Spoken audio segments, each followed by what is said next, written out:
And the thing is, all that we seem to be getting off you is you don't need Sky, you don't need a mobile phone, you don't need the internet, you don't need this, that and the other and everything else. Now, if people get rid of their internets, come universal credit, everything's got to go onto the internet.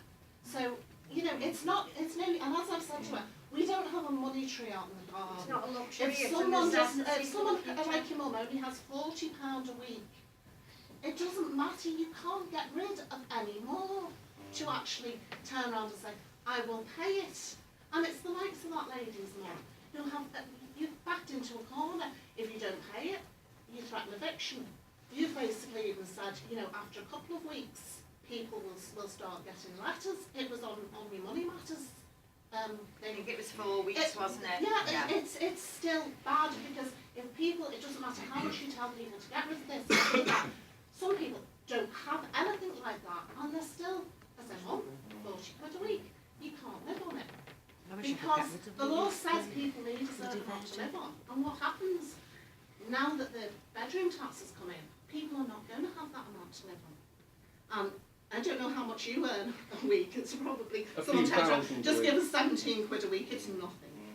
But to some of these people here, that's half my lucky bill.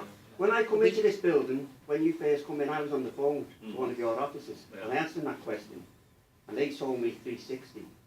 What's 360? The minimum. That's the government stipulated maximum amount you can take out of somebody's benefit. Yeah. So for arrears. yeah, so if somebody's got arrears with us now, then and they're on benefit, the benefit agencies, whichever one we're speaking to at the time, will allow us to will deduct up to £3.60 to pay to us. So when people are negotiating with us, we say the minimum that for 9 cases out of 10, it's £3.60 we'll accept, because that's what the government has already said. But what about the other one? Out of 10? You're the 9 out of 10 you'll accept. What about the other 1 well, out of 10? sometimes you come across people who are working, and so it's not that's not the same kind of negotiation. But sometimes other people are not Stay away working. from this comment, please, about people who are working against people who are not working. Well, There are people in this room who work. I am self-employed. yeah.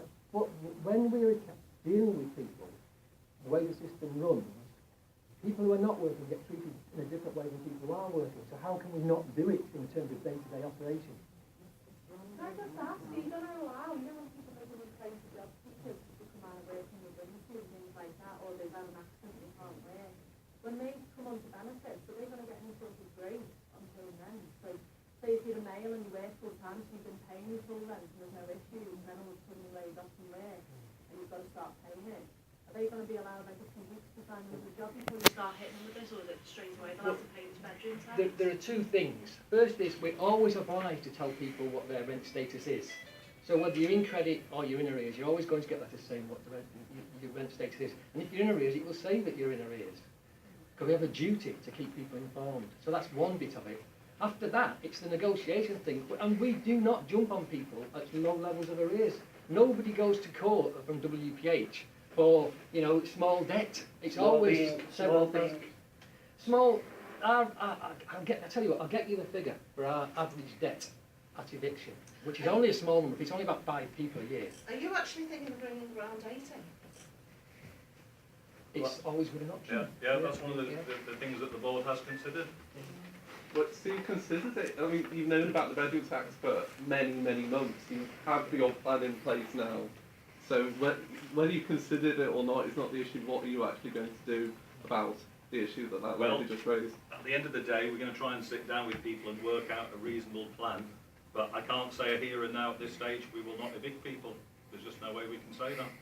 But hopefully we will try and work with people in various ways, whether it be rehousing, looking at a reasonable payment plan, or whatever. Have you ever thought of bringing the likes of the decoration allowance back in to at least help people out?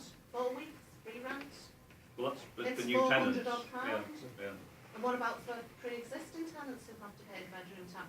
Because when you've got 2 bedrooms that's spare, you're looking at over £1,000 that you can actually find. And, you know, even the 1 bedroom spare, but that would go towards it.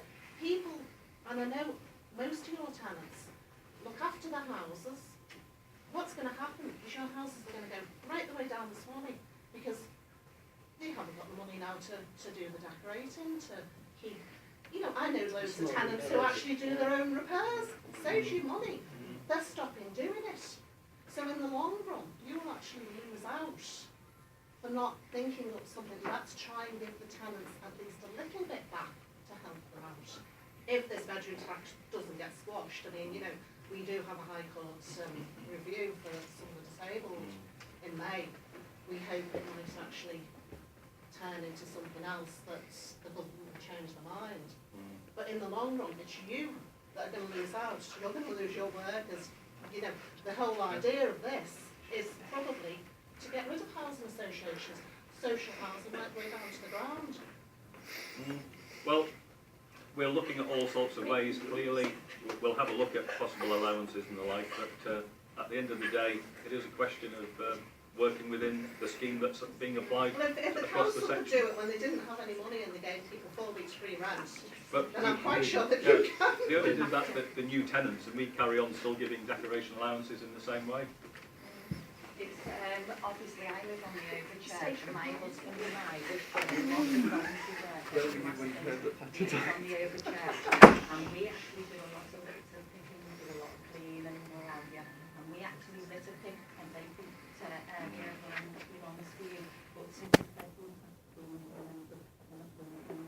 the ones who do them have to pay someone, I don't know how much it costs you to have doing a litter picking, but you know, we've done it really for free. So unfortunately, we've lost out. I have to pay the bedroom tax. But again, just on to answer that one, just on that, I know Liverpool Mutual Homes are looking at some sort of scheme of recompensing people for that, but clearly it went against the welfare benefit rules, so it's obviously a difficult one. You know this lady we were considering before, she had £40 a week to live on. Say when she comes to see you and you say, what's their right to drive, and you look at the price, and she says, well, to be honest with you, I think £1 a week. That's all I can afford.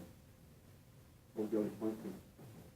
Well, we'll have to look at that when we sit down with her. I can't give you an answer here now at this stage. What does that even mean? There's the fact she has £40 a week to live on. I know you're on a few thousand a week, so you can't really imagine that. But £40 a week is all she has to live on. She offers out of that, she somehow finds a straight penny for £1. Would you evict her, yes or no? What is there to look at? We'll look at each case on its merits. Well, the merit is she's a woman who has struggled all her life in poverty, no doubt, and you're going to evict her. That's the merits of the issue, because you want your fat pay packers.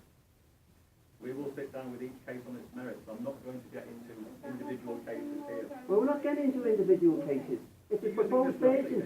We never mentioned the proposed This isn't version. an actual person, you know, mate. If someone offers you £1 a week, okay, so they're getting into more arrears every week.